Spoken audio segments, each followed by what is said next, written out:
Terduga pelaku pembunuhan wanita berinisial SA, 30, di rumah kontrakan Jalan Taman Darmo Indah Selatan, Karangpoh, Tandes, Surabaya, diduga sempat berusaha merekayasa kematian korban. Hal tersebut ditengarai dari adanya temuan seutas kabel berkulit karet warna hitam pengisian daya laptop yang terlilit di bagian leher korban. Temuan hasil pandangan mata itu sempat dilihat oleh saksi yang pertama kali melihat kondisi korban, yakni sekuriti perumahan, Septa Eka Pratama, Selasa, 30 Juli 2024, siang. Diketahui, korban SA diduga kuat dianiaya hingga tewas oleh adik kandungnya sendiri berinisial PR, 26, pada Senin, 29 Juli 2024, dini hari. Berdasarkan informasi yang dihimpun Tribun Jatim, PR menghabisi nyawa korban SA dengan cara dipiting dari sisi belakang, menggunakan lengan tangan kanannya. Proses penguncian tubuh, piting, yang mafhum digunakan sebagai teknik olahraga gulat itu dilakukan PR tepat di bagian leher SA. Postur tubuh PR yang lebih besar menguntungkannya melakukan aksi kekerasan semacam itu kepada korban yang cenderung berpostur kurus.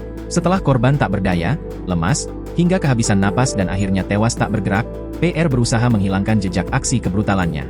Modusnya, PR membawa tubuh korban SA ke atas tangga lalu mengikat bagian lehernya menggunakan kabel alat elektronik. Namun, diduga PR tidak tega dengan cara-cara tersebut. Tak pelak jasad sang kakak dibiarkan dengan posisi teronggok di atas anak tangga. Lalu, sekuriti perumahan, Septa Eka Pratama, 23, mengaku tidak yakin kabel hitam yang melilit leher korban menjadi penyebab tewasnya korban. Berdasarkan pengamatannya, di lokasi, untuk pertama kalinya, posisi tubuh korban dalam keadaan tertelungkup. Wajahnya tertutup rambut panjangnya yang terurai berantakan. Kemudian, tangan dan kaki kanan korban menggantung di samping anak tangga. Dan yang sempat membuat Eka Septa bingung, terdapat kabel yang mafhum sebagai pengisi daya laptop terlilit di leher korban. Namun, ia tak mengetahui pasti, apakah ikatan kabel tersebut benar-benar menimbulkan luka pada leher korban. Sementara itu, Kapolsek Tandes Polrestabes Surabaya, Kompol Budi Waluyo tak menampik adanya beberapa bagian temuan fakta tersebut, yang melingkupi penyebab kematian korban. Namun, ia enggan berspekulasi macam-macam atas hasil akhir penyelidikan kasus tersebut, sebelum seluruh alat bukti yang ditunjang dari hasil olah tempat kejadian perkara, prarekonstruksi, rekam medis hasil autopsi terhadap jasad korban, rampung disusun menjadi bahan laporan utuh.